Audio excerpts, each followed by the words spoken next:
no sign of the fire alarm yet, so we'll crack on. I think the recording started now, Sam? Yep. Brilliant. Okay, so good morning, everyone, and welcome to this multi-location meeting of the Culture Connection and Place Scrutiny Committee. Is 31st of October 2025. I'm Councillor Sean Percy. I'll be chairing the meeting this morning. As usual, please make sure your phones are switched to silent here in the room and online. I'd appreciate it, and that microphones are kept on mute unless you're called to speak. If you do wish to speak, please raise your electronic hand or your hand in the chamber and I will call you in.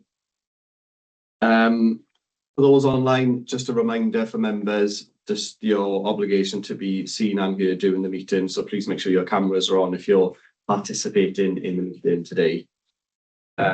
Now, for the benefit of the recording and people at home, Tom's just going to read out who's in the presentation room with us today. Thank you, Chair. So obviously we have Chair Councillor Percy. We also have Councillors Wilsberg and Councillor Phillips.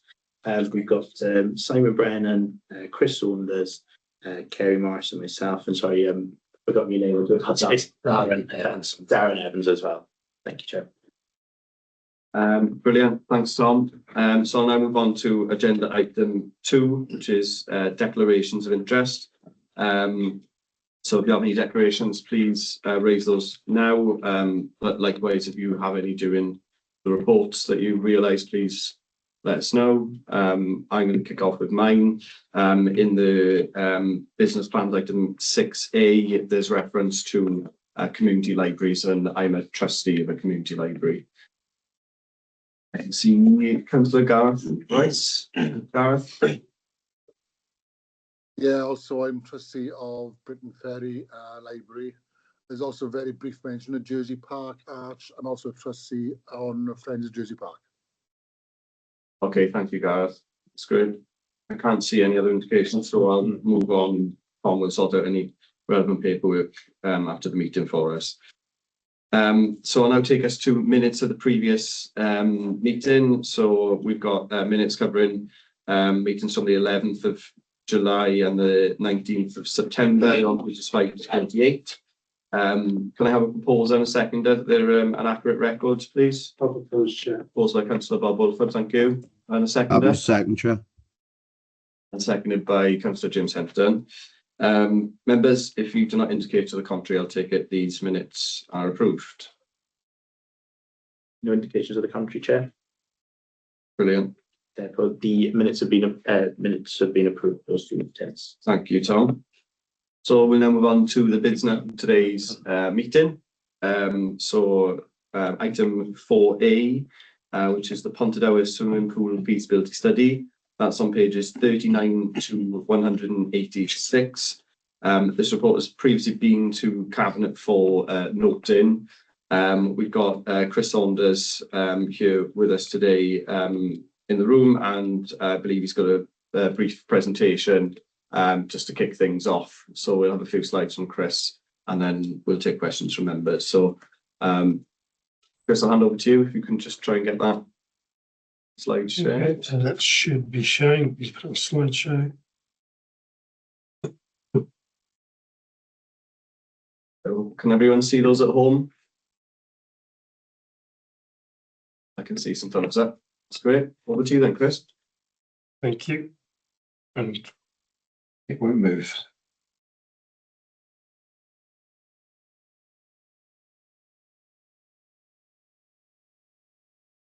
Okay. So in the pack today, you've got a copy of the Cabinet report and a copy of the report that was put together by Austin Smith Lord around the feasibility study for a new swimming pool for Pontardawe. And I just thought it was just worth, it's quite a lengthy document, 150 odd pages or so, a lot of technical detail. So it's worth just going back and reminding yourselves of a couple of key things and just picking out a couple of the key issues. So just as a reminder, Pontardawe swimming pool on the left-hand side there was obviously an older building. It's now been demolished. And you can see there on the bottom right just some of the pictures of the sorts of things in the plant room that caused that degradation and caused us to have to shut it on health and safety grounds. It was pretty woeful and becoming a serious hazard and serious concern.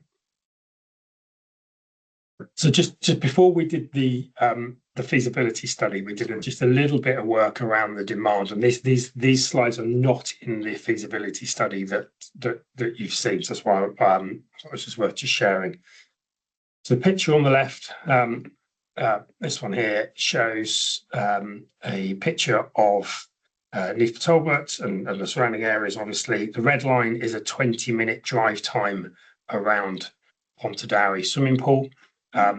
It's computer generated, so I'm sure everybody's got a view on quite how accurate that is. But that's the computer generated 20-minute drive time.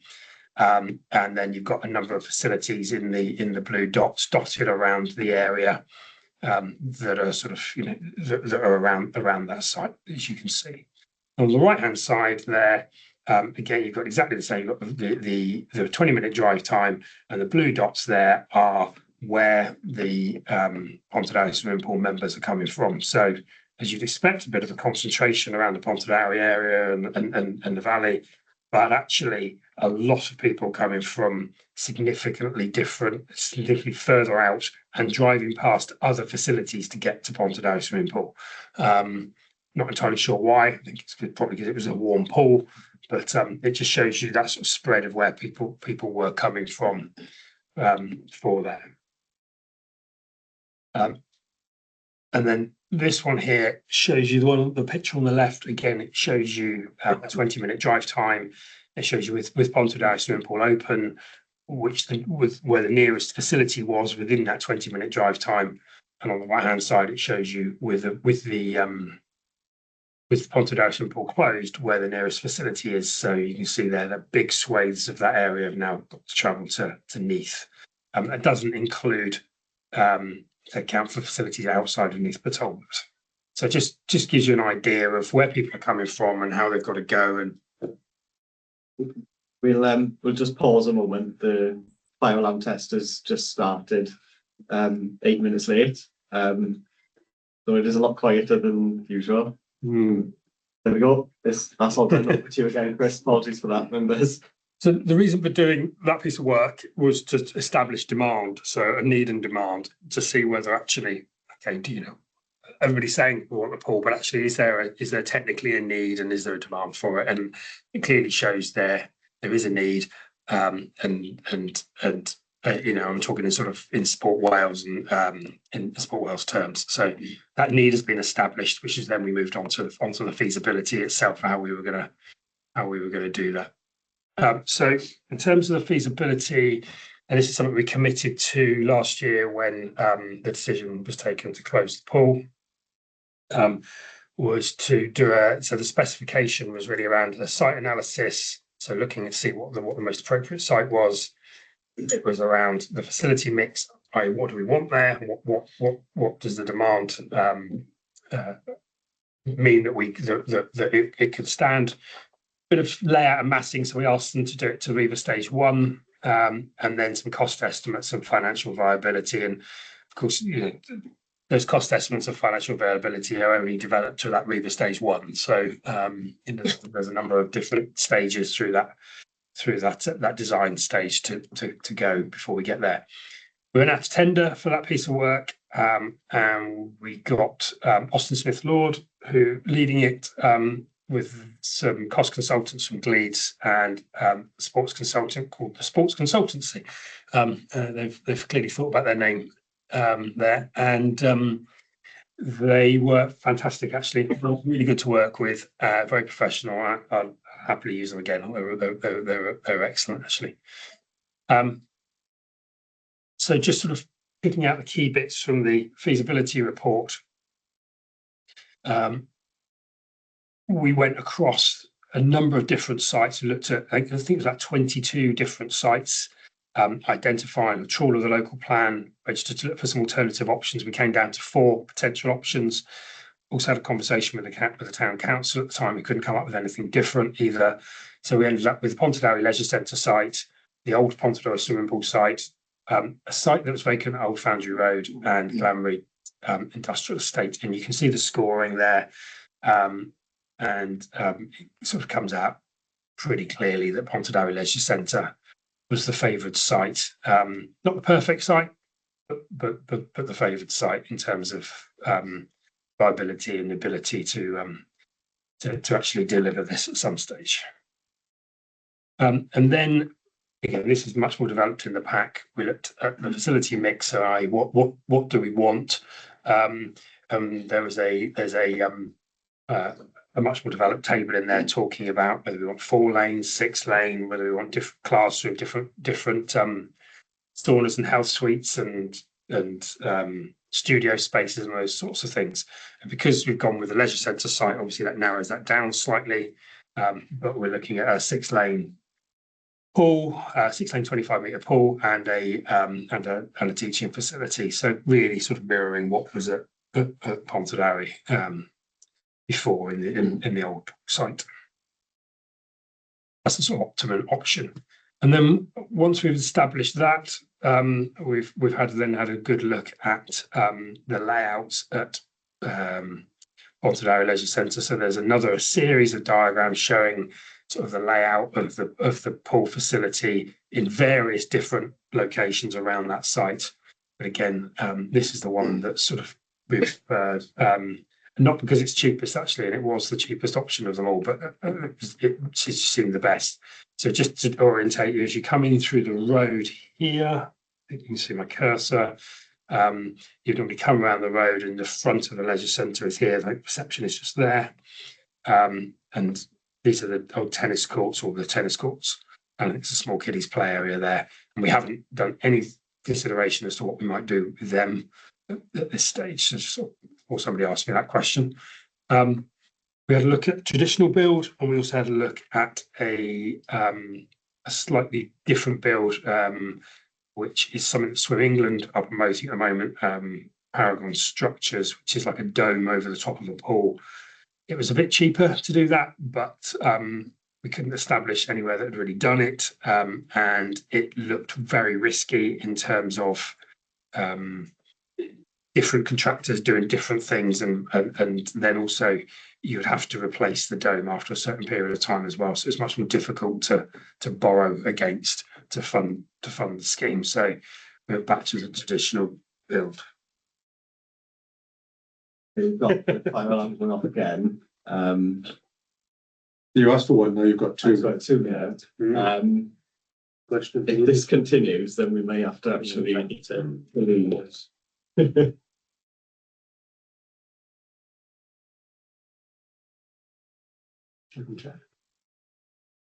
We'll just carry on. You did check the snow. They may have chucked it accidentally, but Yeah. Not very good. Right. So we went back to, so we carried on with the traditional build as the preferred option there, and then there's a whole pack in there around funding and affordability and project costs and all sorts of things, lots of risks. There's some contingency built into design. There's some contingency built into building it. The longer it takes for us to fund this, then obviously the cost might change. But where we are at the moment is around that yellow box that I've drawn on there, was that the project cost is just shy of £15 million. There's a saving there of about 400,000 against the cost of running the old centre, the old copy, the new cost effectively in not just efficiencies, but also additional income and memberships and those sorts of things.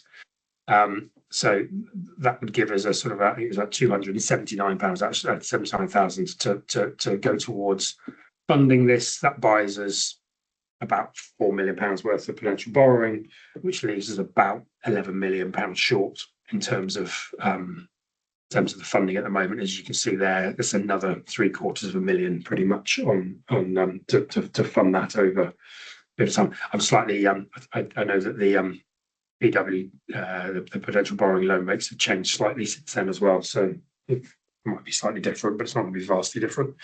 So where we are now is that we have a feasibility. We've done this so that we can be not quite shovel ready, but as soon as I don't know, whatever a place is levelling up or whatever, that point, some big government driven capital funding pot comes available, we have the ability to turn this around and do this very quickly. We've got something there we can submit, some reasonable amount of certainty. And we know that we need £11 million to fund this, and we are actively looking for funds. But as you can imagine, there aren't too many of them out there with £11 million available, and it really does require some big government funding pot of some sort. And that was me. So I hope that gives everybody a bit of a background and a bit of an idea as to how we got to where we are. Okay, thank you, Chris. It is really helpful to refresh our minds a little bit. I've got a few questions from pre-brief. So I'm going to take them in the order they're given in pre-brief. So I'm going to start with Councillor Goldab-John and welcome him to the committee as a guest this morning for this item. I think he's on Teams. Yes. Yeah, hello. Brilliant. Do you want to go ahead with your questions, Nathan? Yes, thank you. And thank you again. Sorry, I think I got a bit of a cold. Thank you again for letting me join this committee. I think it's important, and thank you, Chris, for running through the presentation, because I think that background is really important for everyone. And I think it's important to know why we're in this situation looking for the money we are. However, I do struggle with the scheme that's presented actually from a placemaking perspective, because I think the current proposal reinforces the planning of the past, and that planning that doesn't actually create a sense of space or a space of welcome. And I fear that we haven't really been ambitious enough. We've understood that there's a clear need, and that analysis you presented, Chris, absolutely demonstrates that. And I completely understand amalgamating the swimming pool with the leisure centre and having that complex all under one roof. However, I feel like if we're going to build a new swimming pool, should we not do the same as how we've approached Neath Leisure Centre and have a whole new leisure complex, number one? Because let's be fair, the existing leisure facilities in Pontardawe are a little bit dated as is. And then on to that point about placemaking, I struggle with then the location that we've selected as the preferred site.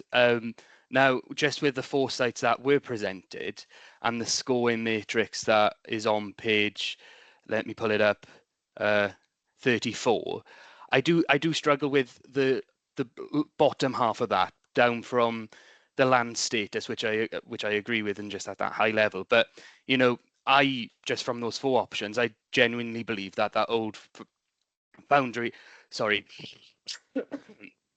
row site is probably the most beneficial in terms of placemaking and creating a sense of place in Pontardawe, adding to what makes Pontardawe, those frontages being the art centre, the library, and then you'd have the leisure centre. Very prominent, very saying we are leisure focused, we want people to come to our town. So then when we're looking at points about future expansion, I believe that there was enough site room to expand on that site. I don't necessarily think it's the same as what it says about the existing leisure centre site. And I mean, we could go on, but I have a few points of, will we be able to have some more information about how we've scored the scoring matrix, especially for the sites that we haven't taken forward to those more detailed options? And then number 2, because and I've got a few questions, if that's okay, and apologies for taking up time. And then adding on to that, do you know what footfall?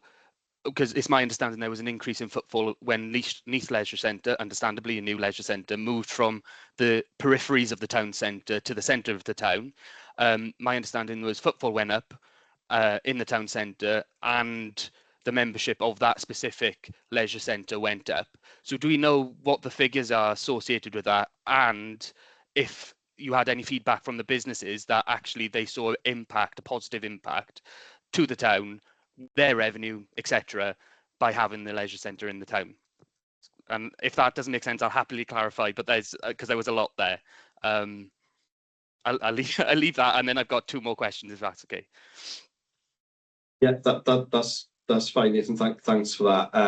I'll hand over to Chris, and then maybe you might want to ask Simon to chip in at some point as well. Up to you, Chris. I might. Thanks, Nathan. I think the scoring matrix. What you've got in the pack is the scoring matrix. There isn't anything else behind that.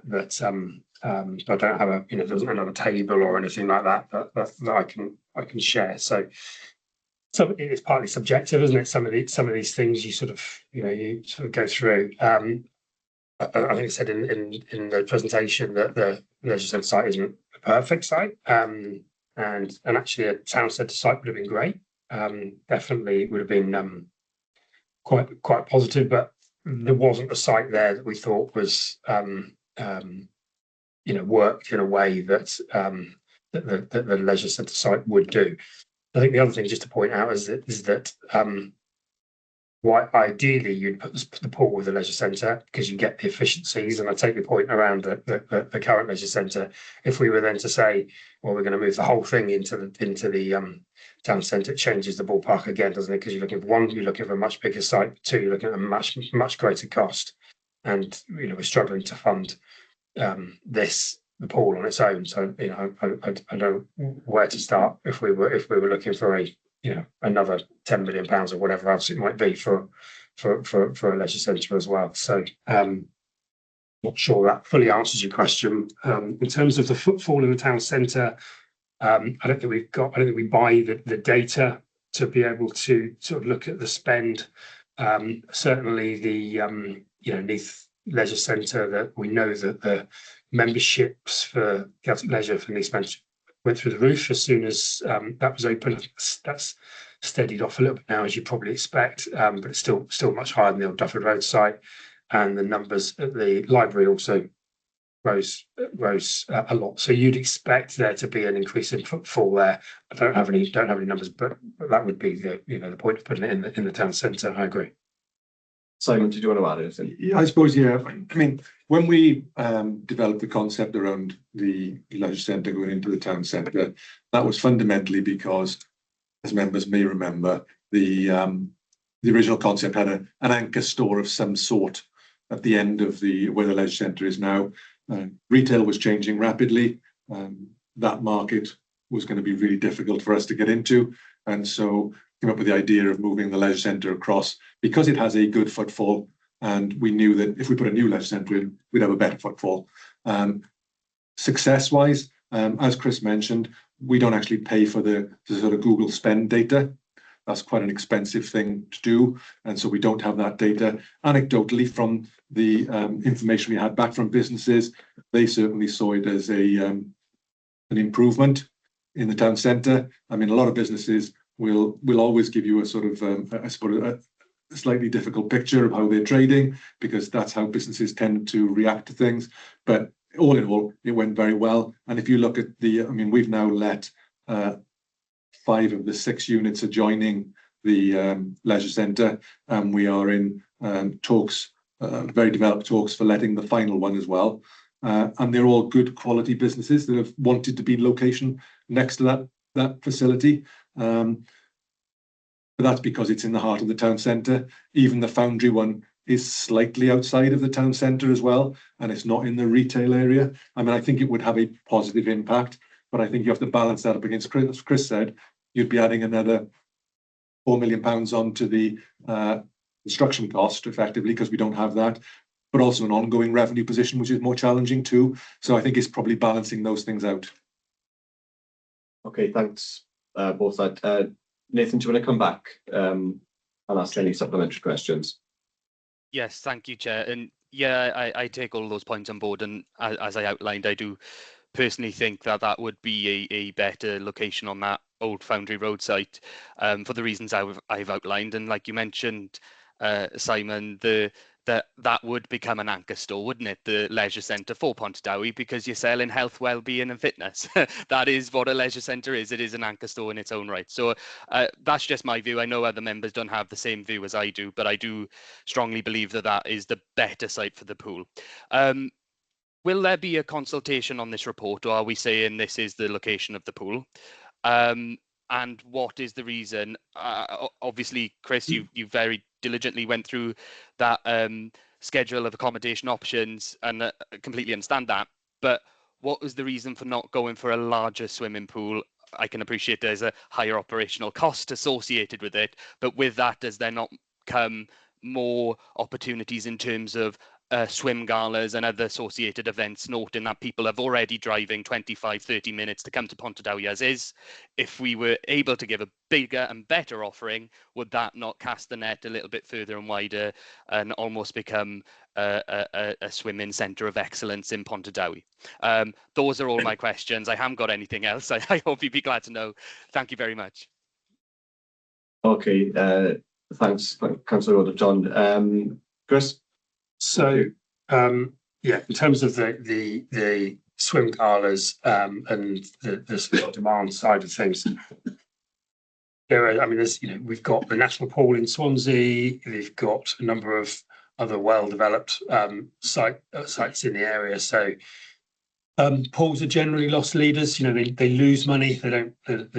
Swim galas and things don't make you money. They cost you money.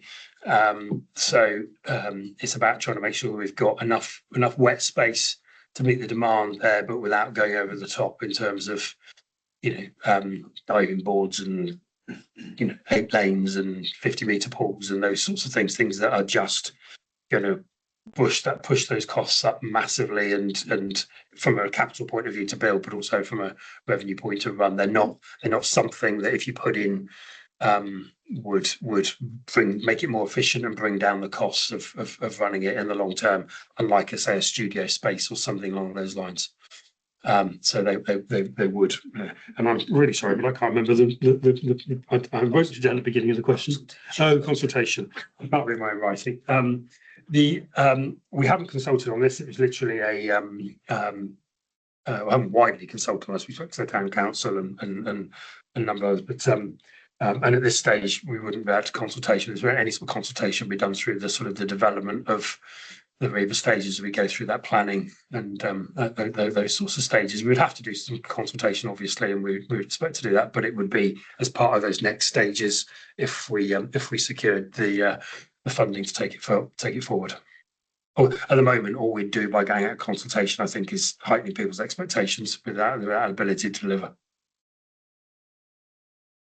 Is that okay, Nathan?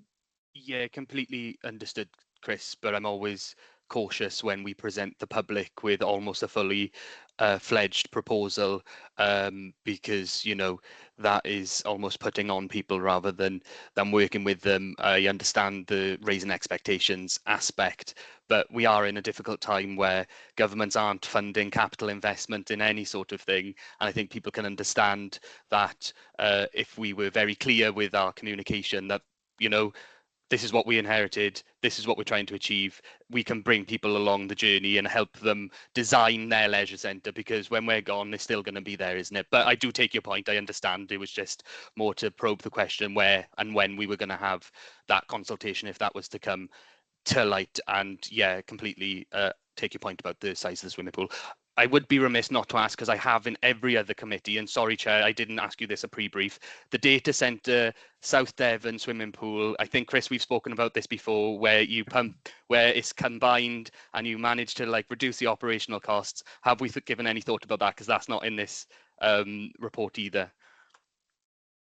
Yes, we went. So there's, I can't remember the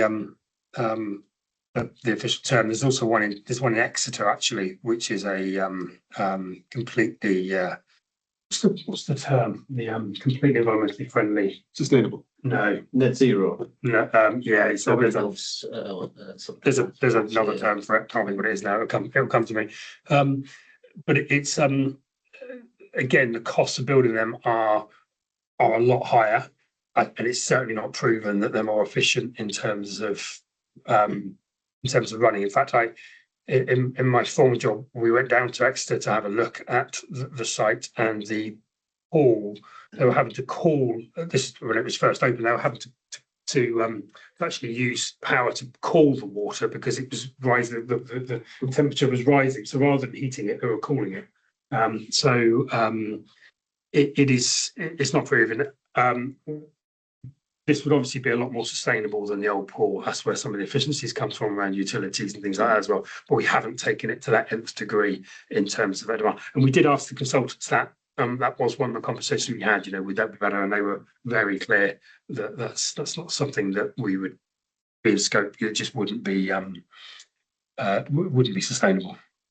Okay, thank you for taking my cheeky question there, Chris. I do really appreciate it, and thanks everyone, and thanks for letting me join the committee. That's no problem at all. I'm just going to follow up because you've led into one of the questions I had around the governance around this project and the site selection, because I noted in the pre-briefing to the committee that the feasibility study was noted by the cabinet, so there's not been a decision taken. And I'm looking a little bit at Ken here as the cabinet member, and a little bit at Chris to understand what the next steps might be from a governance point of view. Have we officially chosen this site and endorsed the report and the view of the consultants, which is what it is, isn't it? Or haven't we? And I think it'd be useful to clarify that so that we can understand as a committee what the next governance stage might be, notwithstanding the uncertainties around the funding. So I don't know, Chris, if you can help with that, or Ken, wants to start. I'm happy to take that one. The process so far is that a decision was made to commission this feasibility study so that would inform. We've been very clear from the start that we don't have the funding stream identified to actually build the pool, but this would put us in the position of having the evidence and the information and having an identified project to look to move forward with when a stream of funding is identified. And I think it's fair to say that the capital funding stream landscape is somewhat fluid at the moment, with changes to formal levelling up and SPF and all the rest of it. So it'll be about, the next stage is about monitoring all those funding streams to see if something opens up that we can reasonably apply to. And that's really the point where decisions would need to be made. Cabinet noted the report rather than making a decision, because there wasn't really a decision to make, other than, we've asked for this information in the report has arrived, and we know what it says. In terms of the physical location of the site for the pool, it's a provisional preferred site, if I can put it that way, that we will look during the next phase of the process when funding is identified, to progress with that as the sort of provisional site. But it's not a firm decision on that is the site, because there's a lot of processes to go through in terms of specific designs and physical examination of the ground conditions and all the rest of it. So there's no sort of firm concrete, this is the site, this is the project. There's a lot of stages to go through before, and when we get to the stage of having identified some funding and being able to move forward, there will be decisions to be made, and they'll be made in the usual way through the usual council processes. That makes sense? No, that makes perfect sense. That's really helpful. Thanks, Ken. Chris, do you have anything to add? Only a quick Google search has told me the term I was looking for just now was passive house. Oh, Tom had it. So thanks, Chris.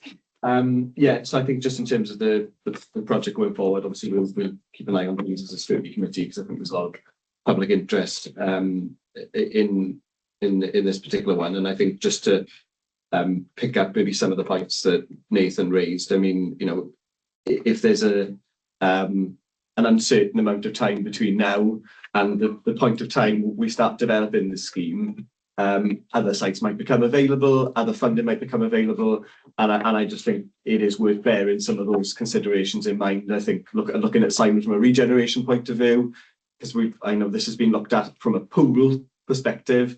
I think we can just keep a watching brief, can't we, on some of those other considerations in the interim period, I suppose. Simon, you look like you want to say something before I go to members who are waiting patiently. We have been exploring potential around regeneration funding as well. And I mean, that landscape is changing, as we know. There isn't a great deal around. There is no immediate successor to levelling up, for example. And Welsh Government probably wouldn't fund something like this, but they haven't said no, but they haven't said yes. So we keep trying. Yeah. Okay. Thanks, Simon. Right. Just very briefly on that idea, we asked them to look at the Old Foundry Road site, and we looked to see whether there were other sites in the town centre. I think it is worth noting that a difference between Pontardawe and Neath is simply the size of the town centre. But there's not a lot of space in Pontardawe compared with Neath to find a site to develop in that way. So I think that's worth understanding. Yeah, absolutely. Okay, I'm going to go to Councillor Wolford, and then I'll bring in Councillor Reynolds. Is that okay, Sonia? Thank you, Sean. Yeah, firstly, I'd just like to say I'm really pleased that we've got to this stage, at least, of having the feasibility done. It's very important. I spend a lot of time in this area, and just the residents asking and talking about it all the time, and making sure that we get the right thing.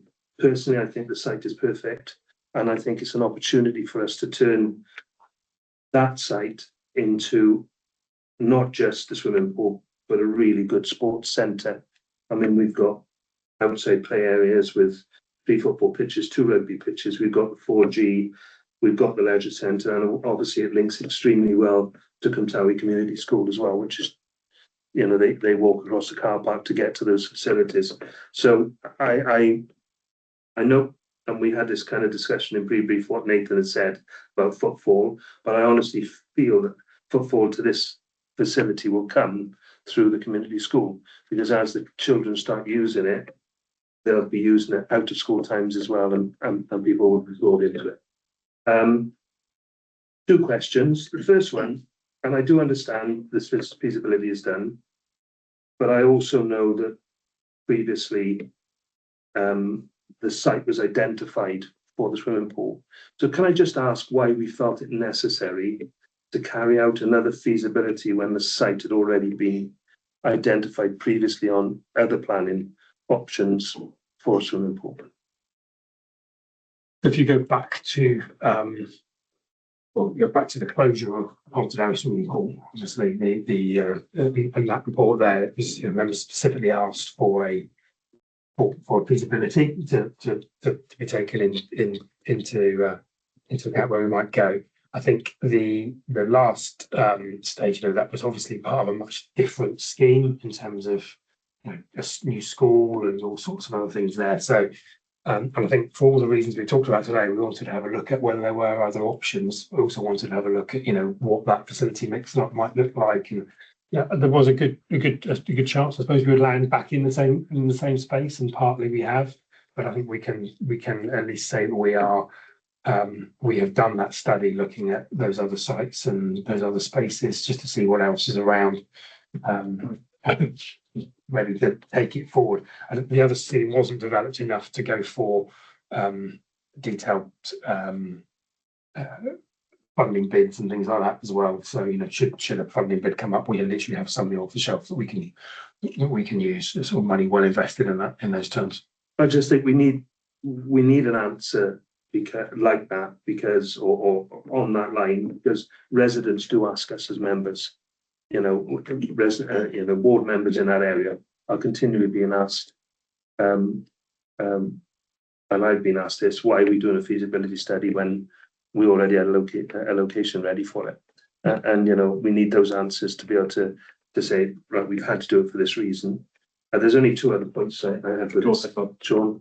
So the first one with yourself, Ken, you were talking this wasn't a fixed site and there's a lot of things to do.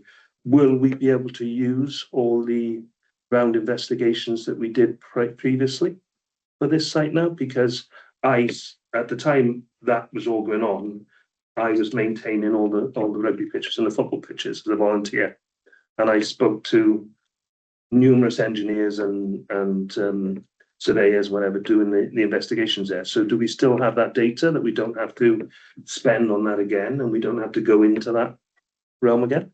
I believe so, but I couldn't sit here and say that with absolute certainty, if I'm honest. Okay, well, perhaps we could find that out. Simon, do you have anything to? Yeah, I think, I mean, with all the SI site investigation works that we do, whether it's sort of FCA flooding consequence assessment work, or it could be traffic assessments, or it could be biodiversity, they'll last a while.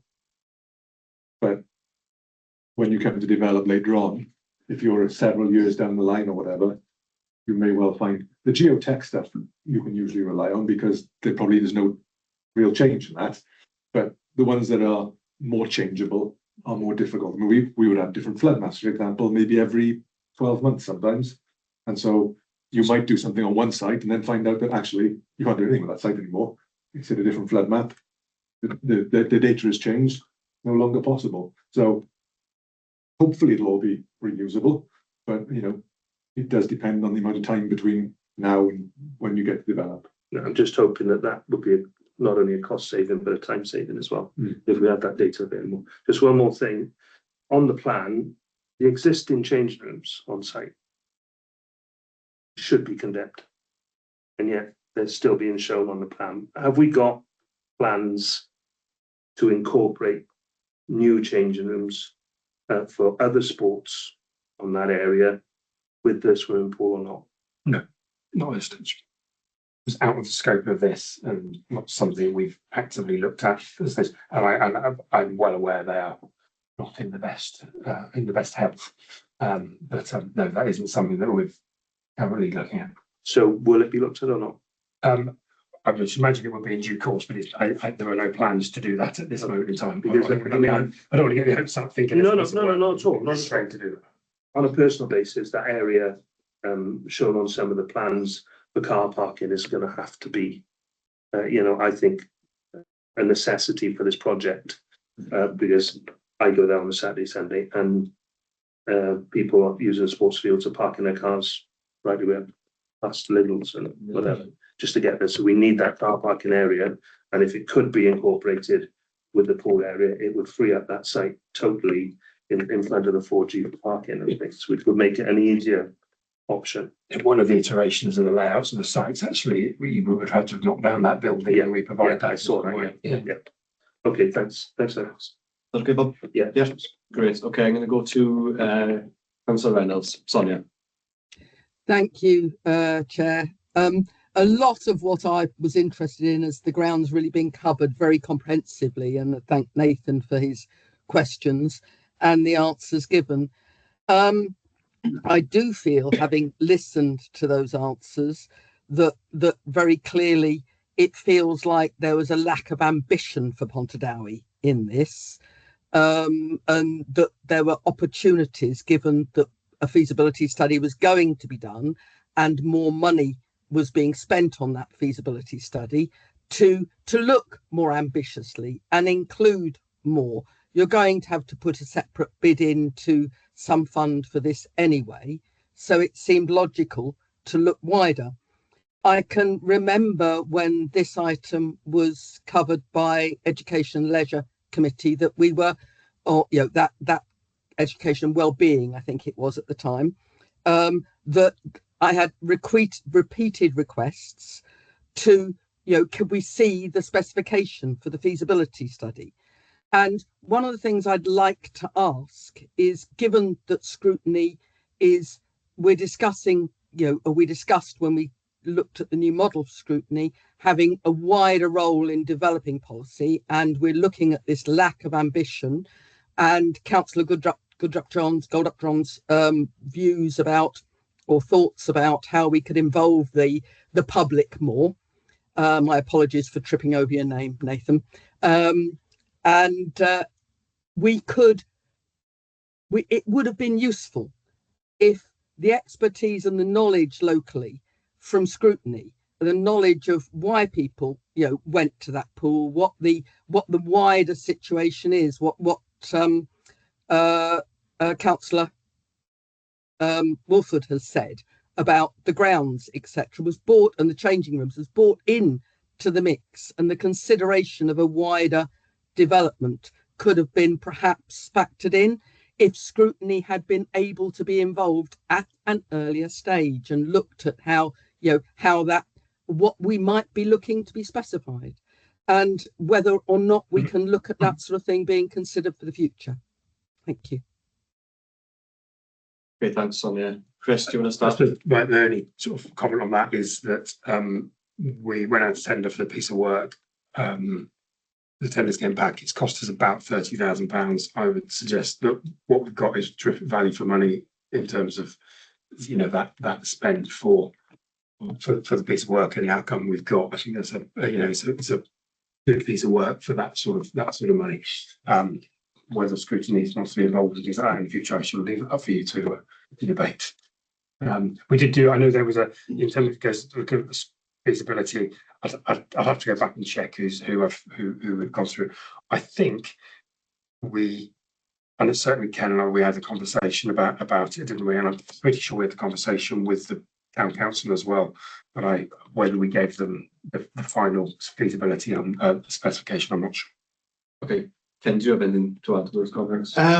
Yeah, not particularly. I mean, in terms of, this has been, you'll correct me if I'm wrong, but Scrutiny have discussed the swimming pool issue before, and have been given information about the feasibility study and what was happening. There was certainly no consideration of stopping Scrutiny from discussing anything and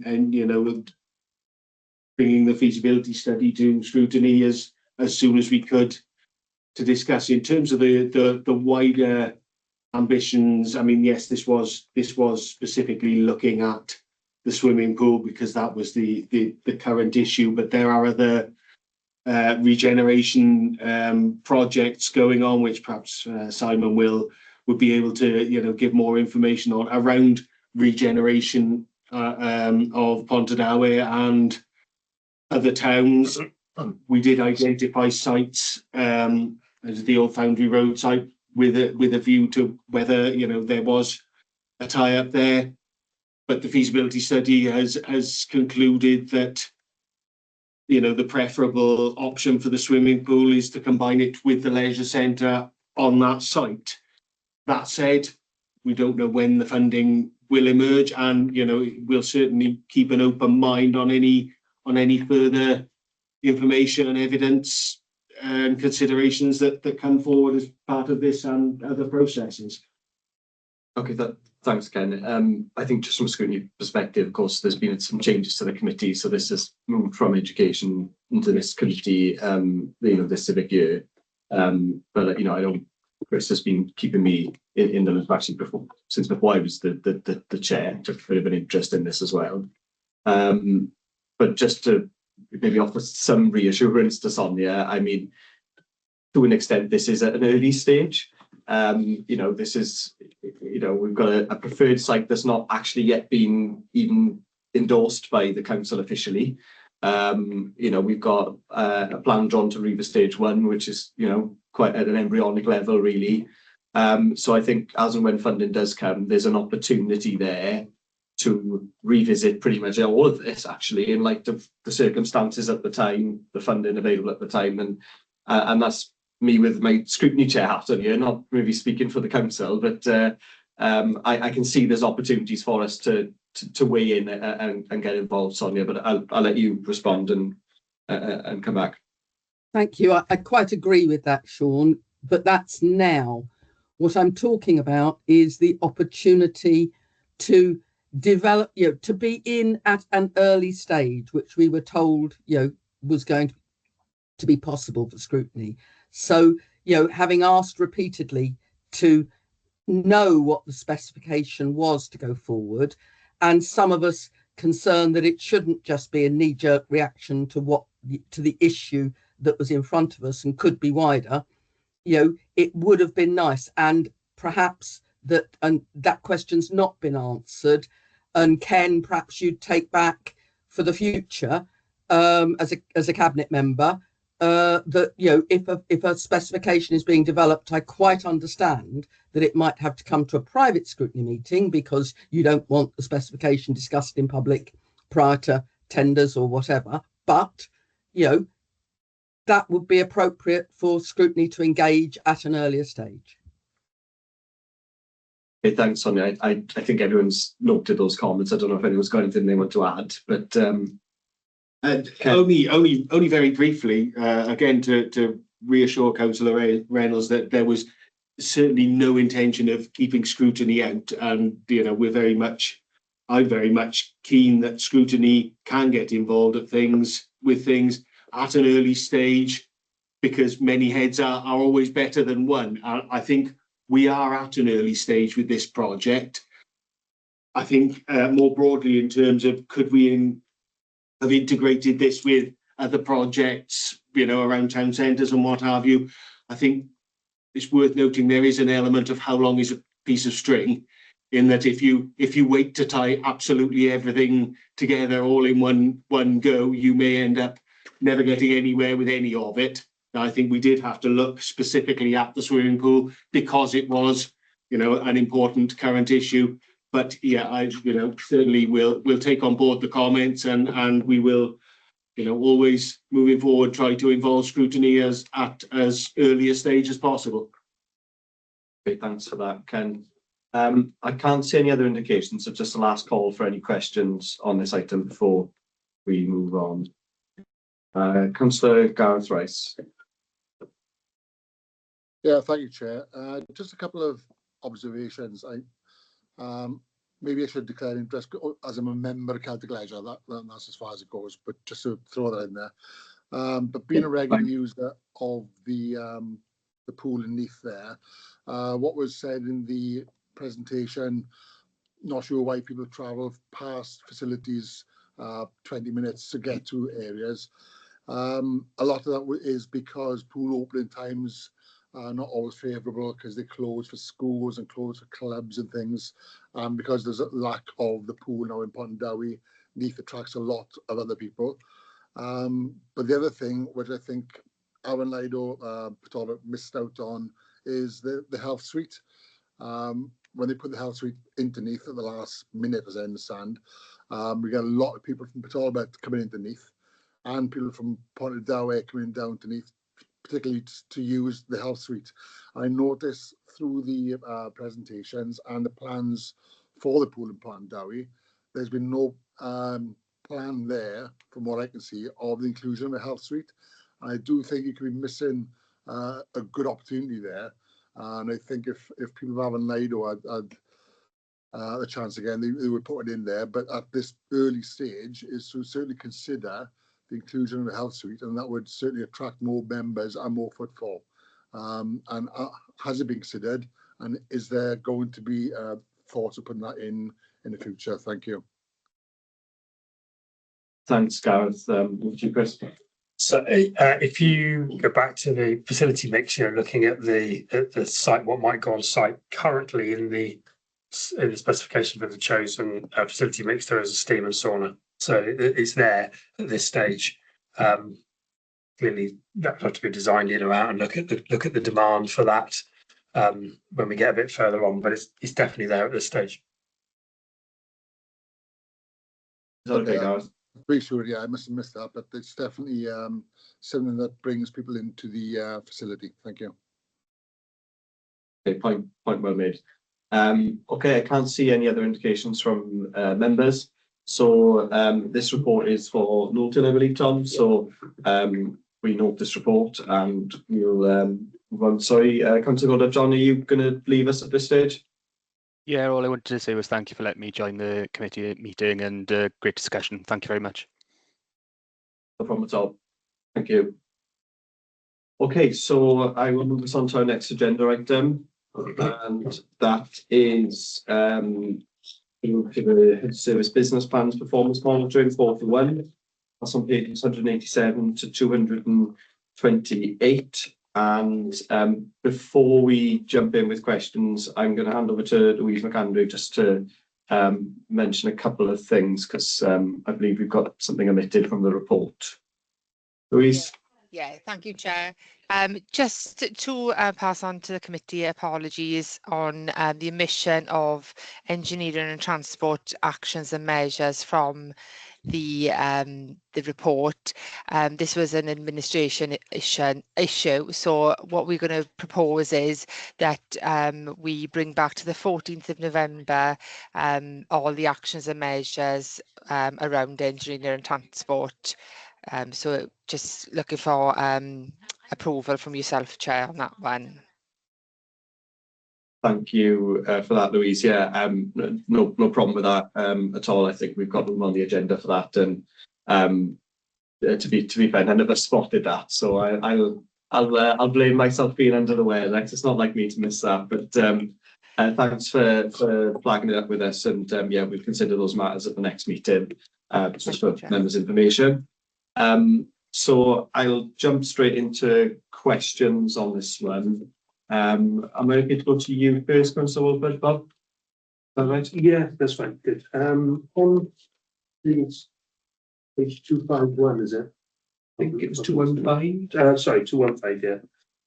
There's mention in there of leases, and my question was: I've spoken to many business holders who aren't happy with the leases as they are at the moment, and the type of leases, and they feel that they are prevent people advancing and making the businesses better.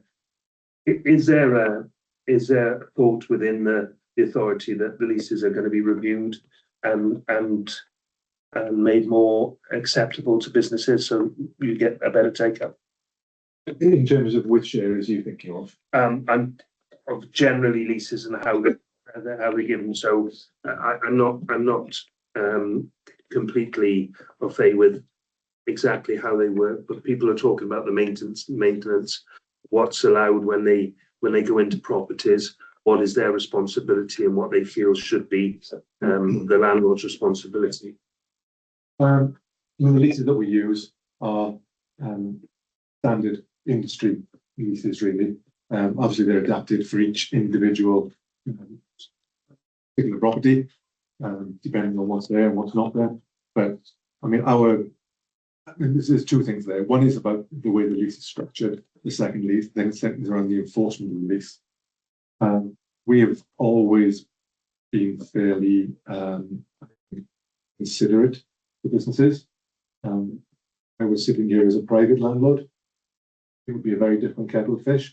I don't really care about a town centre as a private landlord, or I care about my business, my particular properties. Mm-hmm. So we've always been fairly flexible, and we've helped an awful lot of tenants out of particular problems where we've had to be flexible around rental provisions, etc., when they've had difficult points of their business, and allows them to continue. And many of those have flourished. Some we've lost along the way, but many of them have flourished. But I think there isn't a tenant, I guess, who wouldn't ask for a more favourable lease. That's in the nature of it, isn't it?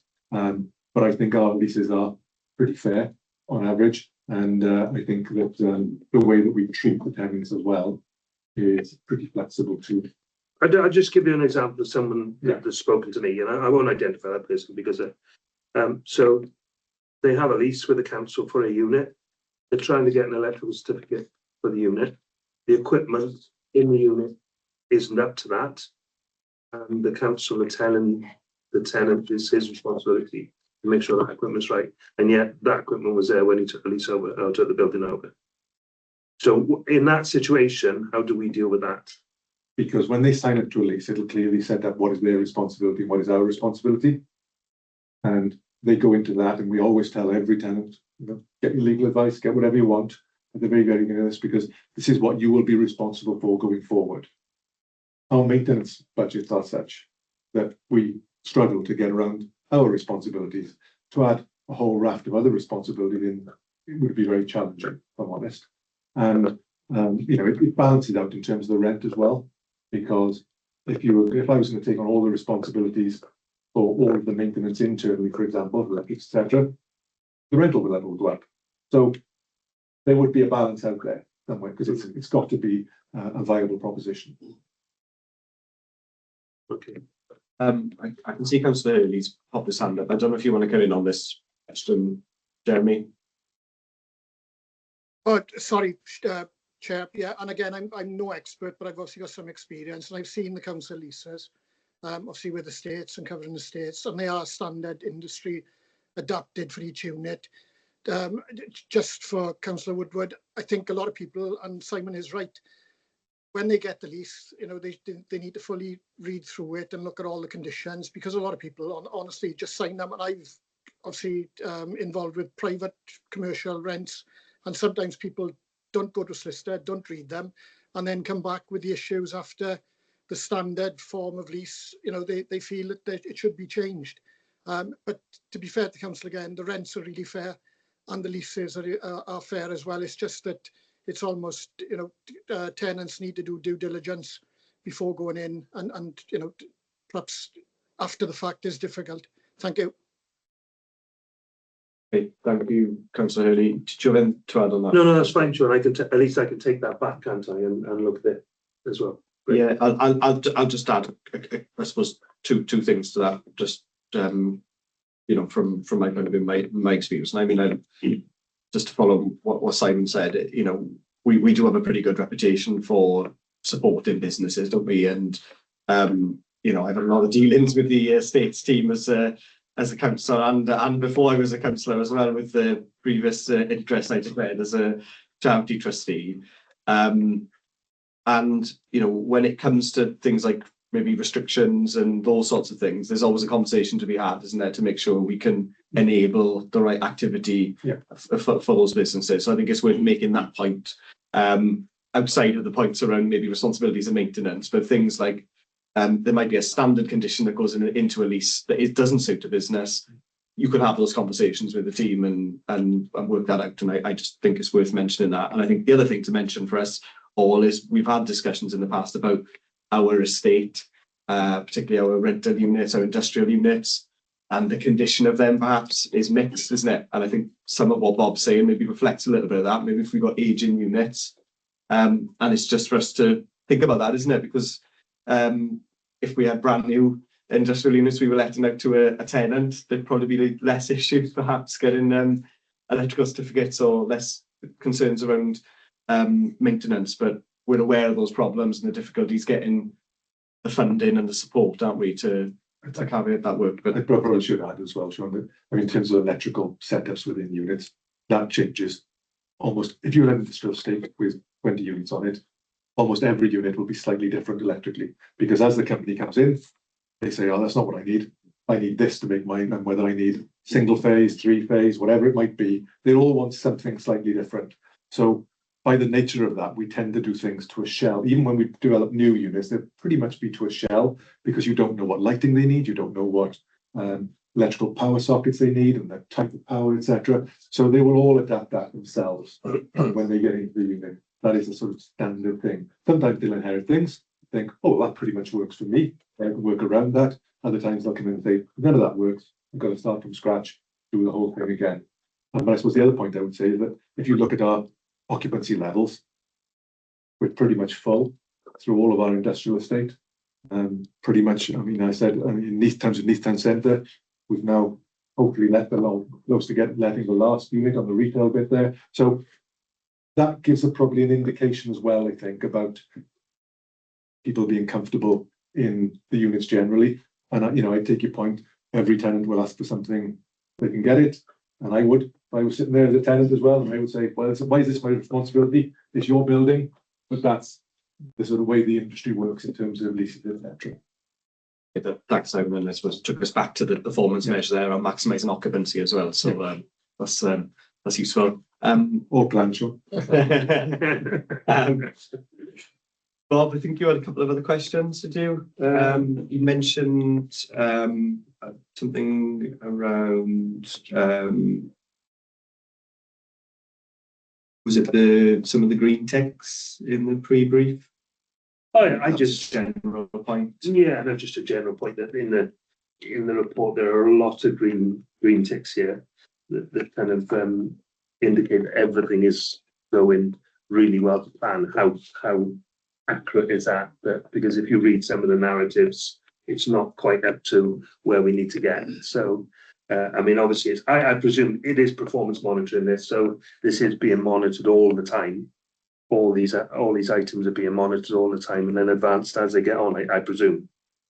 Yeah, I mean, it's maybe something for Louise to take back as well, but I think it's that challenge of something being on track. There's a big scope within on track, isn't there? And something being absolutely perfect and okay, we're on our way to achieving what we want to achieve. And I mean, yeah, I think that is a bit of a general point. You had something as well on the Gwyn Hall, I think. Oh yeah, it was just might as well it was only I may as well. It was only a small thing. Chris here. So I think the facility is superb. I mean, I use the cinema there all the time. I asked in the pre-brief how much influence we have with Celtic Leisure. Certainly the cafeteria on the front of the Gwyn Hall, in my opinion, could be a much better facility and attract a lot more people to it. And that's only through personal experience and going there, you know, to watch a film, going to get a coffee. They've only got one coffee machine.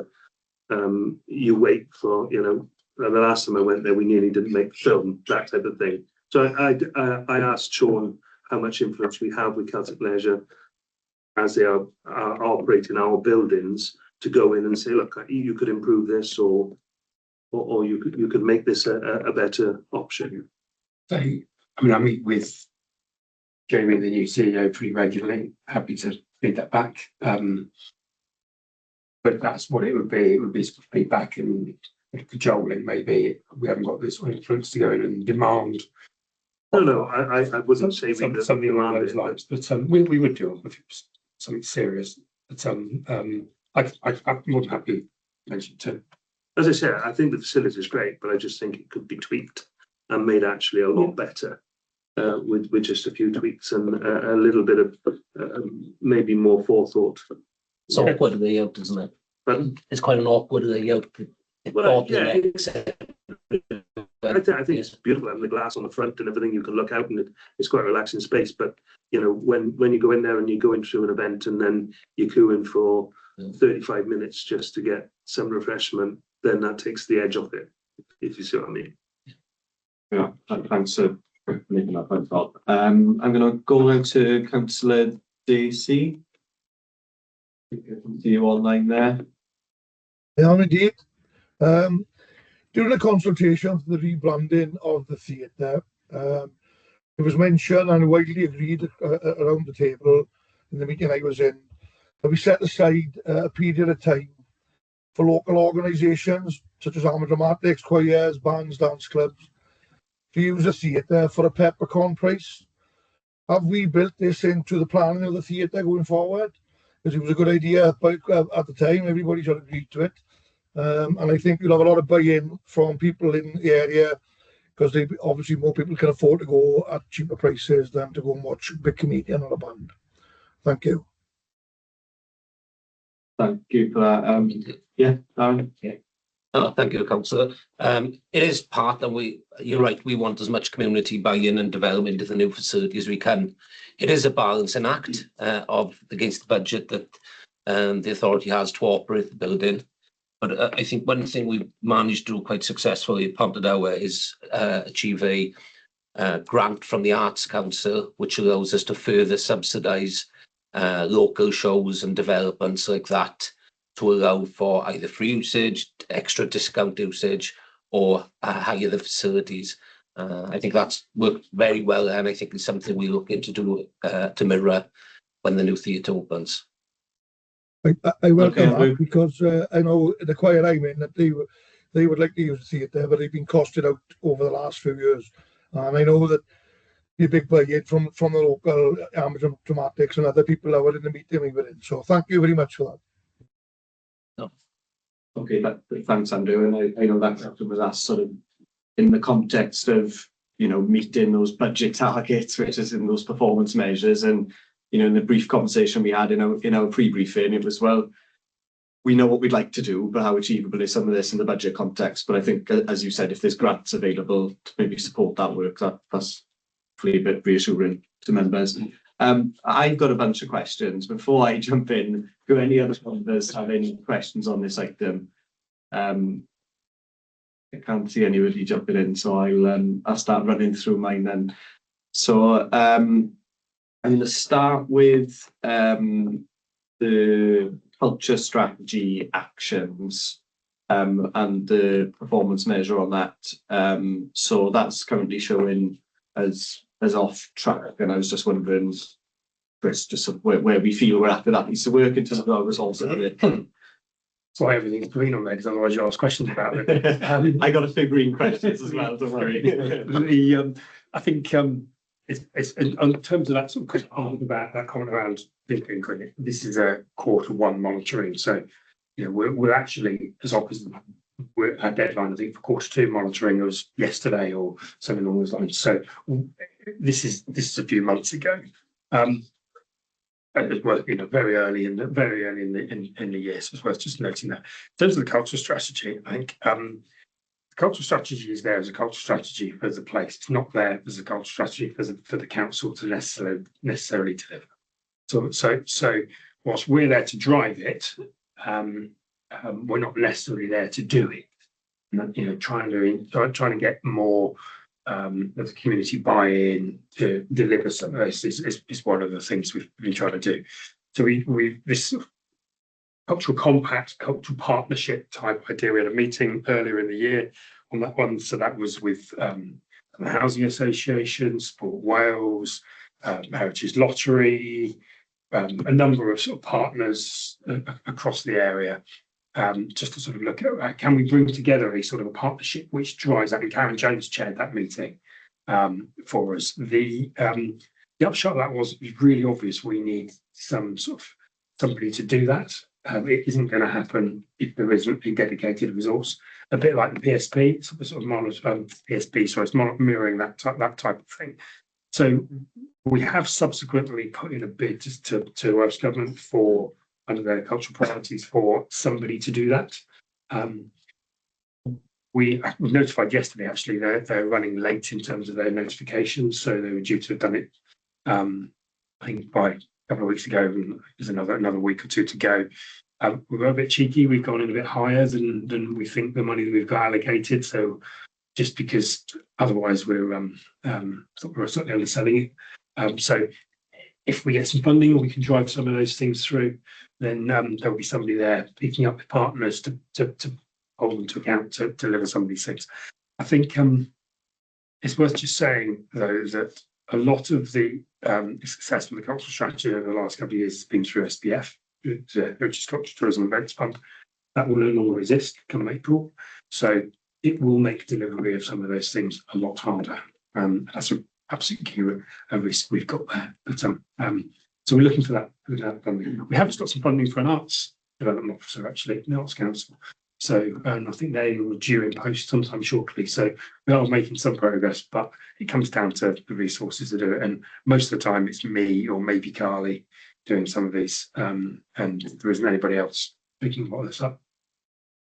Okay, thanks, Chris. And I think I sort of suspected it was an internal results issue in part, and I think, if we're successful with those bids, that's certainly going to help. I mean, from the funding we've had from SPF, I mean, I know quite a lot of local groups that have used that funding and been doing some fantastic work, and I think that is a worry, isn't it? I mean, we were having a discussion in the seminar about this as well. It's not, it's not just in the cultural side of things. As I said, this is going to have a big impact, and I suppose it's just one for us to think about.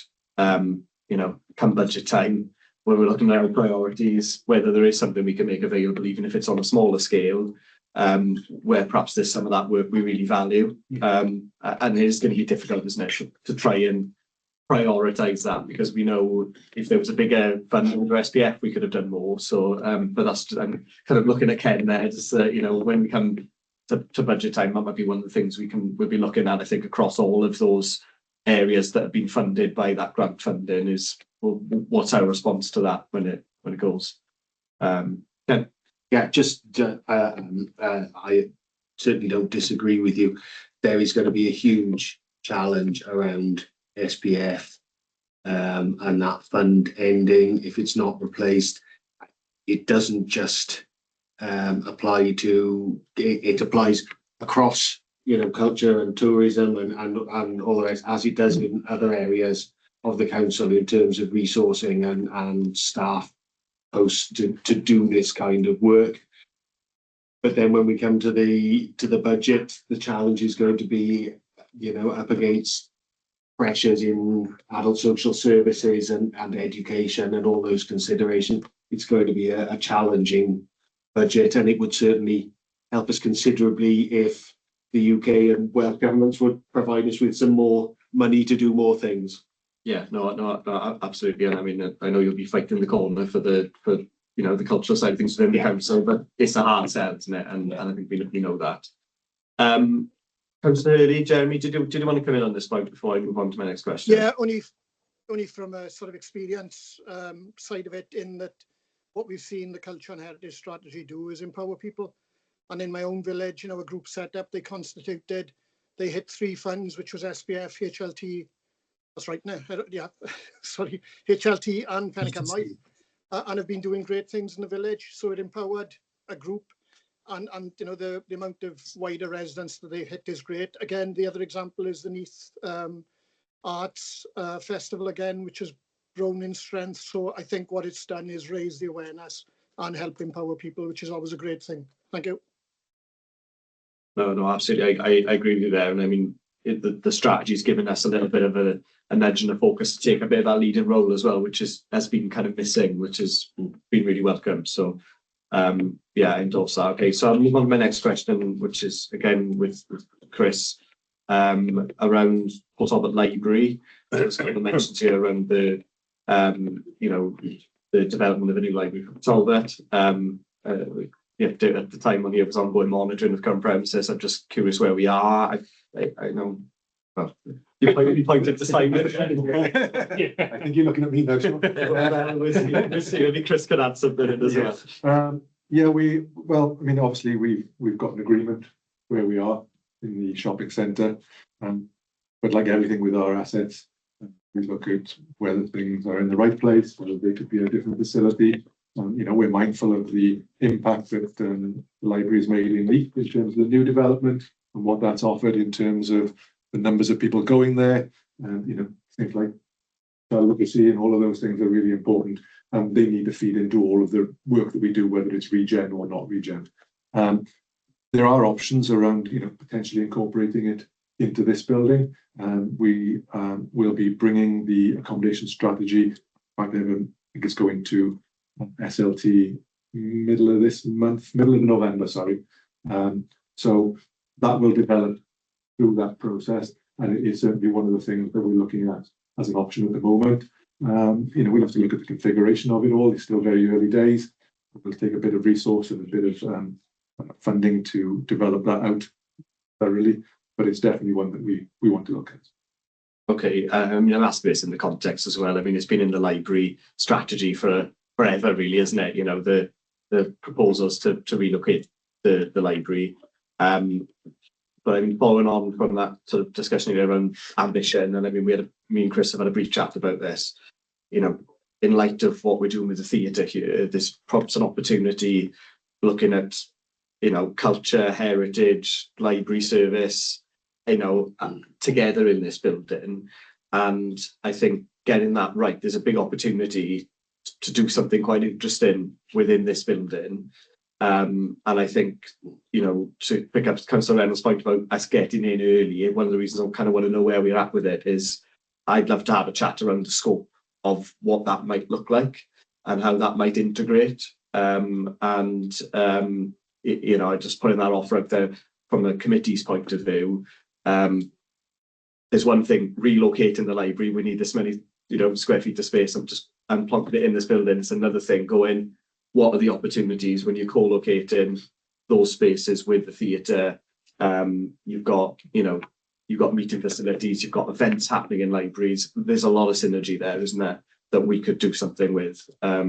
I think there's the opportunity for here is for that cultural hub, isn't it? So how the theatre might work with the library, I think a pantomime on and do a children's talk, I don't know, whatever else it might be. There's lots of options, whether that's flexible working space as well and all that sort of stuff. I think what some say is that it's the slightly cut before the horse is that we need to get accommodation strategy sorted, release that space in this building, or be sure that we can release the space in this building before we start developing that. But that's definitely where my head is that's what I'd like to do. And I absolutely gratefully accept that offer. The proposal that we'll develop will be one that's fundable. And some things are more fundable than others. And we have been talking to colleagues in our government around that, because, as you can imagine, in a building like this, and we've taken a big step forward, haven't we, with theatre? And there's almost 15 million on into that particular development, and that part of the building, including the civic end of it, will all have been, redeveloped and refurbished, and will be a really good, high quality standard. I mean, the majority of this building hasn't been touched since 1987. I came here in 1990. Some of the carpets are still the same. Some of the things are still the same. So this building obviously will need some work. And if you're going to do the ground floor, it asks questions about the first and second floors and all those sorts of things as well. Because what you don't want to do is develop a library and then 3 years later decide you're going to refurbish the first and second floors because you have to shut the library again because all our services are interlinked. So there's a lot of things that we need to work through, I think, as an organisation, both in terms of on the staffing side, but also clearly with members. And I think what we'll be doing is bringing forward, I think, will be a library contained within a community hub, essentially, because that is the direction of travel in terms of funding as well. You wouldn't get funding just for a replacement library. That doesn't happen. Yeah, and I think that's a fair point. I mean, I think it comes back to that thing though, of understanding, well, what is the scale and ambition of what we're trying to do? Yeah. Because if that is more than just putting the library on the ground floor, then that can unlock actually some of those other maybe uncertainties around the rest of the building, isn't it? If you've got that wider scheme, but it feels like everyone's kind of thinking in the same direction. It's just we're not quite just lining out in the right way. But as I said, the offer's there from the scrutiny to look at that as a whole. Okay, so my next one for Chris, I've got one more for Chris, and then I'll move on to Simon and Kerry. It's around Aberafon Seafront, so I'm sure there's no surprise. There's 3 items in there. One in relation to the management of the seafront and the sort of ongoing review of that. One in relation to the prioritisation of projects on the master plan. And I lost the third one, but there's a third item as well.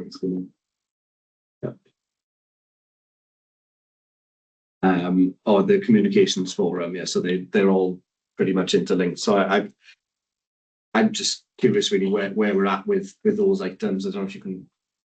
The seafront strategy stuff. There was a couple of bids just actually for a couple of feasibility studies. So that has started, and I'm not quite sure where they are at the moment, but they are actively looking at the Timor site and the Naval Club site.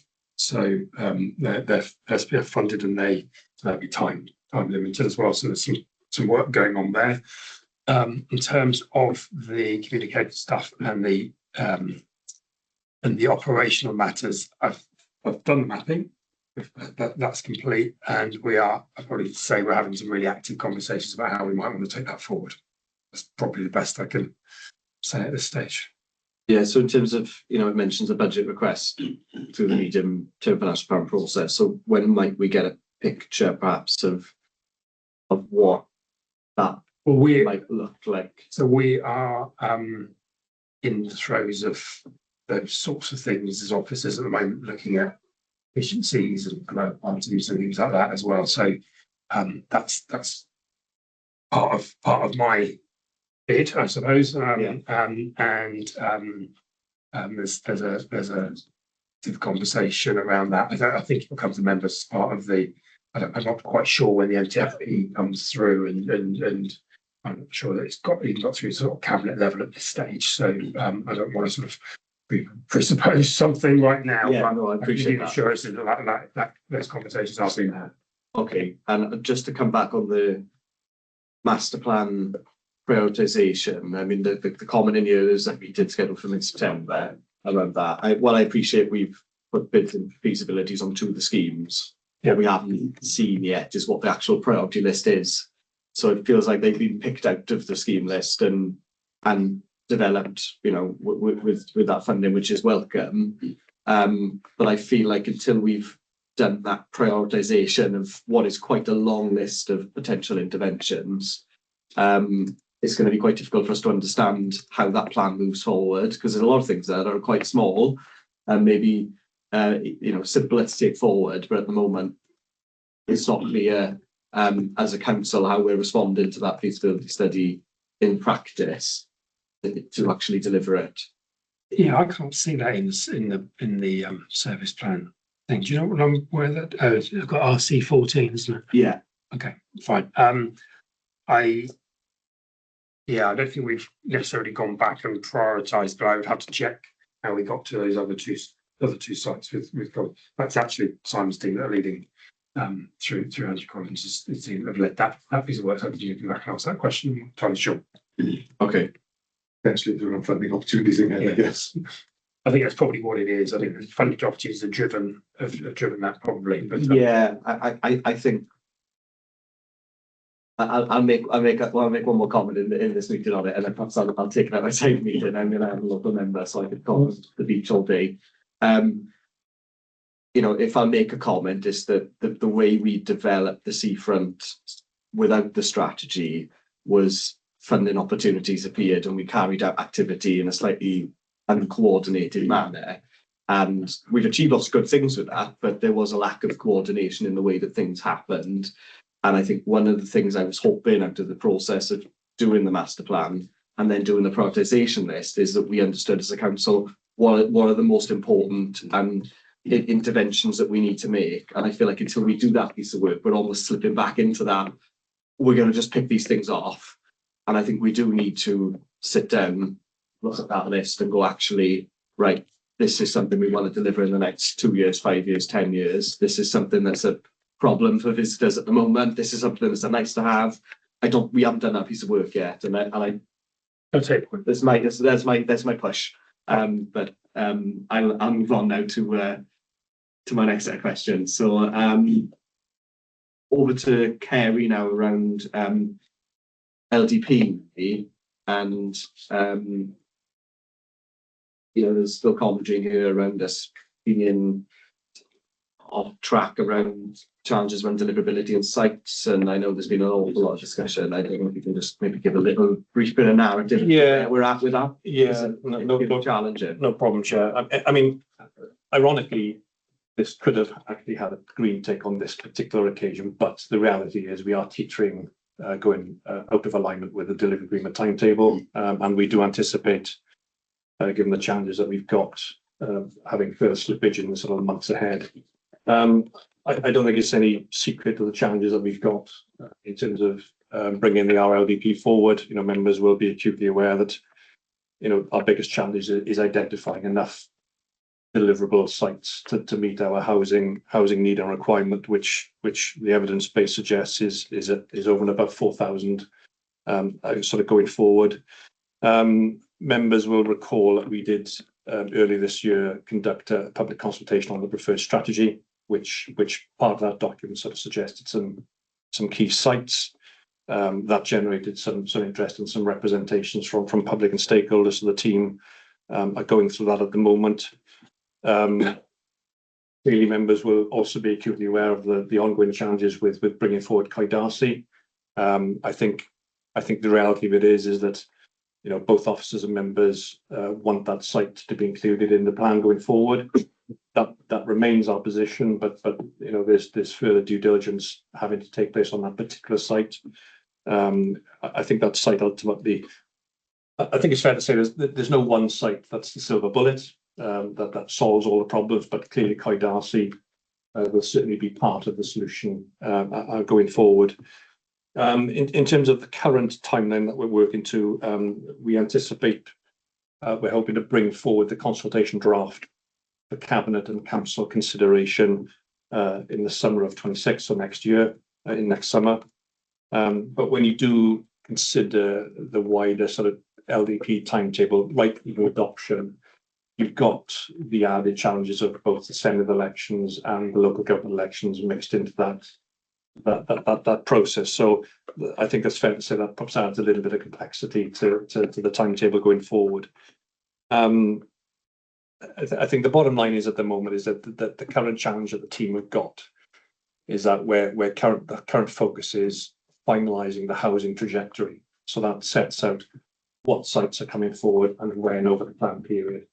We're not quite there yet. There's some further work to be done, but the challenge that we've got is that particular housing trajectory feeds into a lot of the key evidence-based studies that sit in the background of the plan and provides that evidence base. So there's some work there, and as I said, members will be acutely aware that we've got many challenges in terms of our sites, whether they be sort of ecological constraints, contaminated land, whether there's impact on highway network.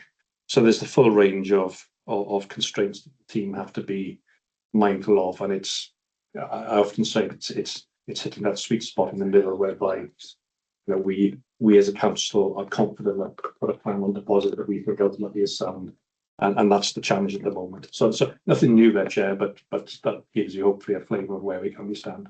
Yeah, no, thanks for that. And just for members' information, myself and Tom are hoping to work with Lana to figure out what we can do as a scrutiny committee to get involved in this particular process. But we're just trying to work out the best way to add some value to this rather than cause any additional burden and work for the team, because I know it's sort of all hands to the pump at the moment, isn't it, to try and deliver this. And I mean, this affects every ward in the country, and from a national perspective, there's a big push on housing delivery, isn't there? And we're seeing on the ground here the difficulties of actually allocating that land and making it happen. Absolutely. So we'll be keeping an eye on this one as a committee, and hopefully we'll have some news once we have that follow-up chat with Lana. So the last thing I've got for you, Kerry, is around rights of way, and I mean we seem to always pick this one up, but I can't really leave it be. Again, there's that challenge around the limited budget of rights of way, and are we feeling that's getting more challenging? To be honest, it hasn't deteriorated necessarily since we last spoke about it, because and the main reason for that is that we've tried to think a bit differently in recent times when all services have been asked to find sort of savings and efficiency savings. So we've tried to think a little bit differently, particularly in the countryside access team, because I think there's only so many times you can cut that maintenance budget. It's already not enough. We have 500 miles of rights of way across the county borough, so and inevitably we'll never have enough budget to cover that. So what the team has to continue to do is frankly make some difficult decisions on the day-to-day in terms of where that money is prioritised. I think the team consistently chase grant funding, and they've got a proven track record of achieving that, but that in itself is quite an onerous task. It's not easy to get hold of the grant money, but to be fair to the team, they do maximise the opportunities that come from that. So it's as much about prioritising where money is going to be spent.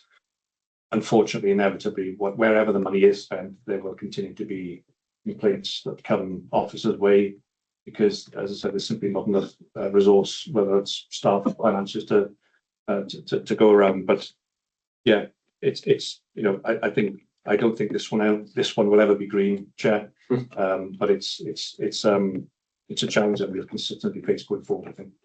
No, I appreciate that, and I think your comment around it, it probably won't ever be green, but it's just understanding kind of where we're at. Is that position getting any worse, or are we managing to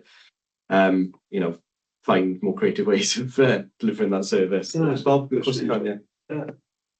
Is the active travel initiative assisting? Because I've been in the drop-ins where they're looking at these routes going to Welsh Government and the active travel plan. Would that assist us with these right-of-ways?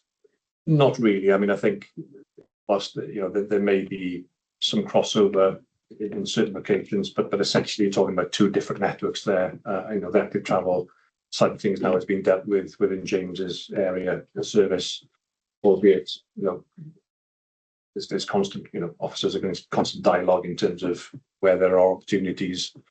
But yeah, it doesn't necessarily help because that funding that's identified for active travel is for specifically that type of work. So it's not something that we could. Yeah, I understand that, but from the people delivering the drop-ins and everything, they are looking at including some right-of-ways into their plan, which then that may kind of swap them over to a different network, and they'll have maybe get funding for that. So that was really my question. No, it's a fair point, and I think I think officers do always look at those opportunities. I suppose the other thing, the flag, and no doubt James would give you a similar message.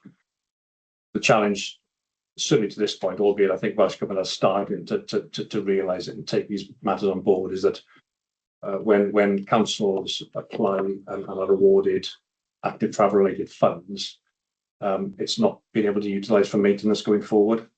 Albeit we've lobbied on that particular issue for many years, and hopefully that tanker is turning a little bit, and Welsh Government are finally learning that this thing that when authorities do put forward bids for funding, that there is an element of maintenance built into that going forward, because ultimately all you're doing is making an existing problem worse by not having that ability to do that. It is a constant challenge. Yeah.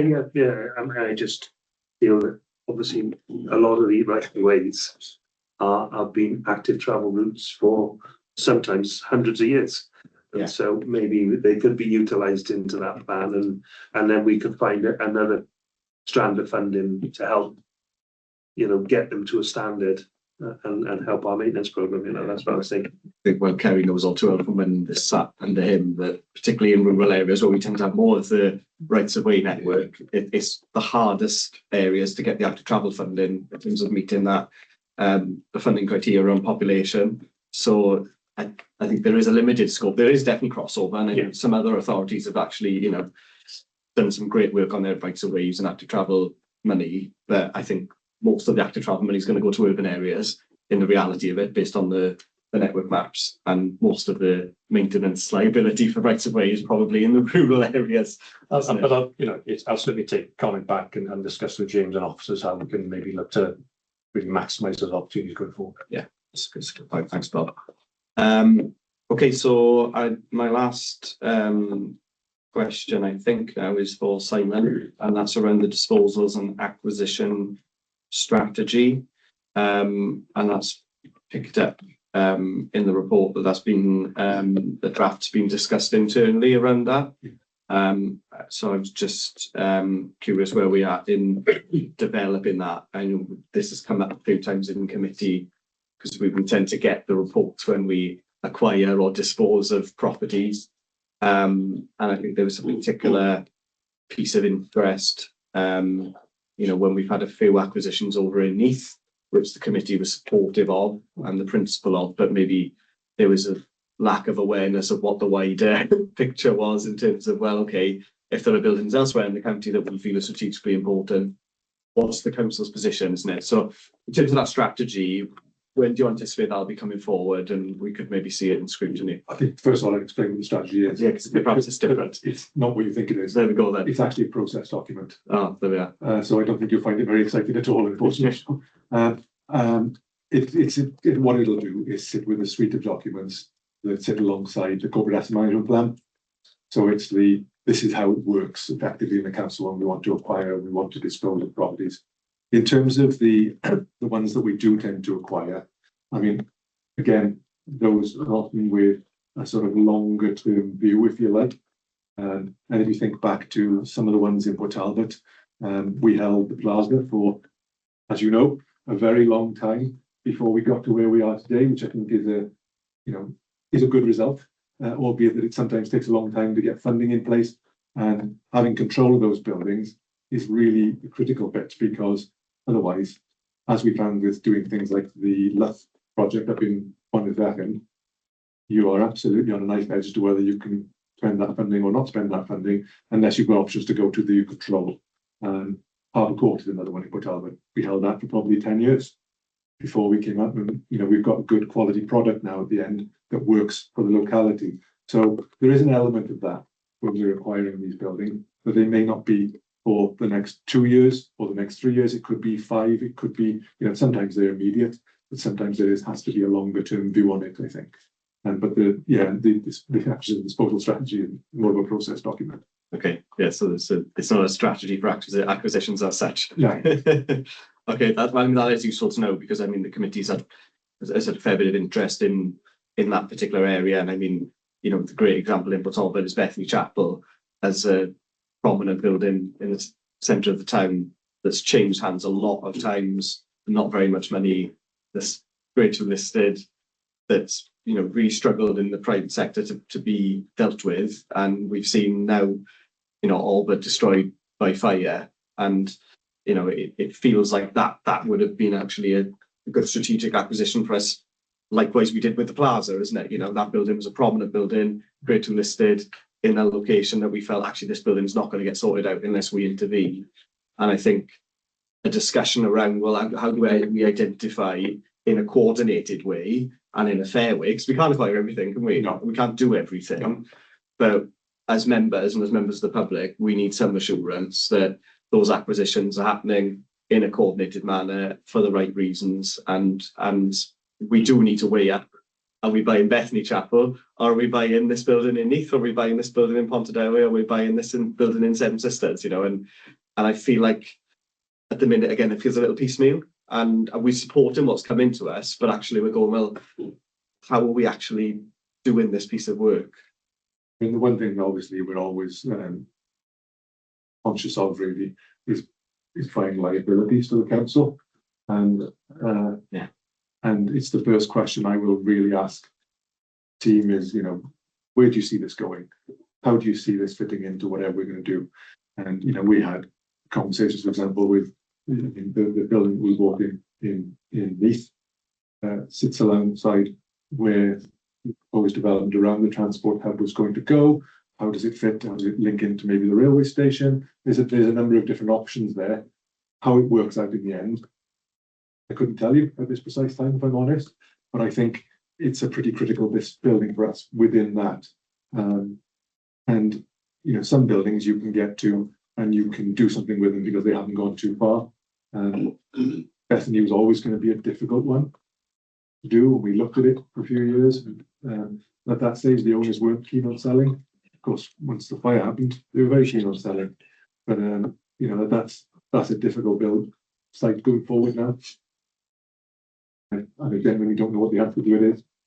Yeah, I think that's a slightly different question, isn't it? But point around liabilities. That I think with all the sort of buildings I'm talking about, they are all liabilities for the council, aren't they? And it's just managing and understanding what do we want to take on. Yeah. And I think the thing with Bethany is that one actually did come up for sale several times over a long period of time, and we weren't really poised to go, let's tackle this. And I think there's maybe a little bit of a discussion and thought to be had around, well, how are we going to decide what to intervene on? I can see Councillor Hurley's indicating, and then that's the end of my my questions then, so we can move on. Jeremy? Thank you, Chair. Again, from my experience with the dealings that obviously the team have done, which have sometimes been reactive, I think and Simon can correct me on this, with Miser Half and the Moose Hall, I think we were approached by the owners, and obviously we helped out. And again, these projects then get funded, or the purchases get funded by Welsh Gov. And again, Simon can correct me, but I think it's 90%. And again, the other one, which was Harbourside, which was the site there that was in liquidation, again, approached, and then obviously funding offered by Welsh Gov, so they're almost like no-brainers in my opinion. Again, going back to liability, Mysore Half is in really good condition. I know they've had a new roof within the last 10 years, well kept up, and we still allow the community group or the religious group that are there to use until it comes online for us and purpose. And with Moose Hall, a real critical site in Neath, right next to Neath Castle. You know, we talk about options of regen. That historical building and its position is critical that we owned it and can manage what goes on with it in the future. So that's just my experience. And they have sometimes had to work in a reactive manner, but it's almost, you know, it's a really good way to work as well, in that we can see opportunities and the team have taken it. So thank them for that. Thank you. Thanks, Jeremy. And no, I agree. I mean, some of those were definitely no-brainers, but I could take your narrative on the Moose Hall and apply that to Bethany Chapel, and we could apply it to other buildings around the county. And I think that's the point I'm making. That there's lots of buildings in a similar position, and yeah, I mean, I've made a point. Okay, are there any other members with questions on this report?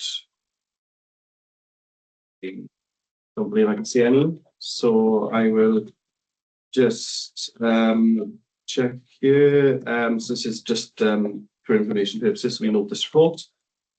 So thank you for that, and I'll just move us on now to the forward work programme, which is on pages 229 to 248, and I'll hand over to Tom just to run through any changes. Thank you, Chair. So I'll be brief because I know members are regularly kept up to date with the forward work programme, but it's just for the benefit, obviously, for the public at home as well.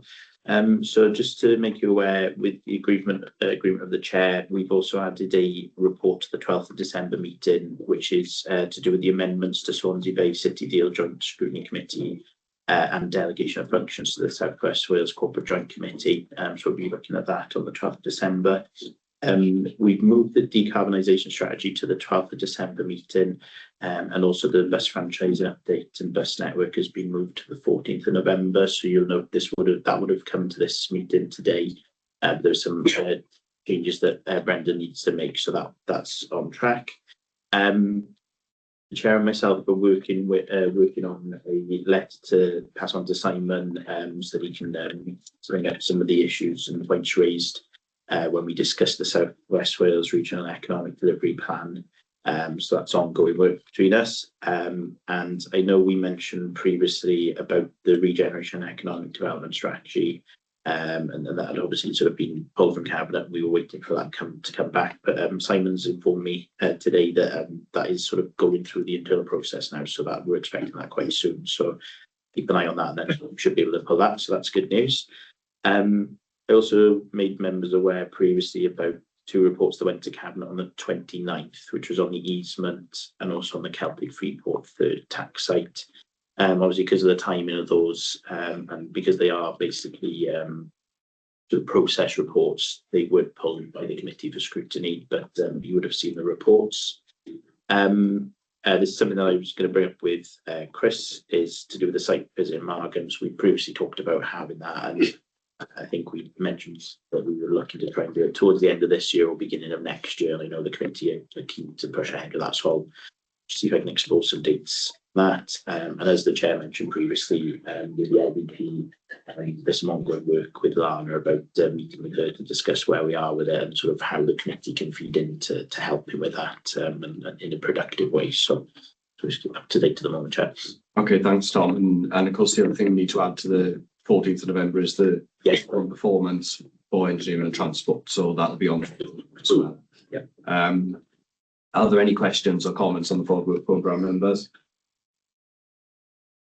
I don't see any. So as usual, you can contact myself, Tom, or James to add anything to the forward work programme or discuss anything. So just get in touch.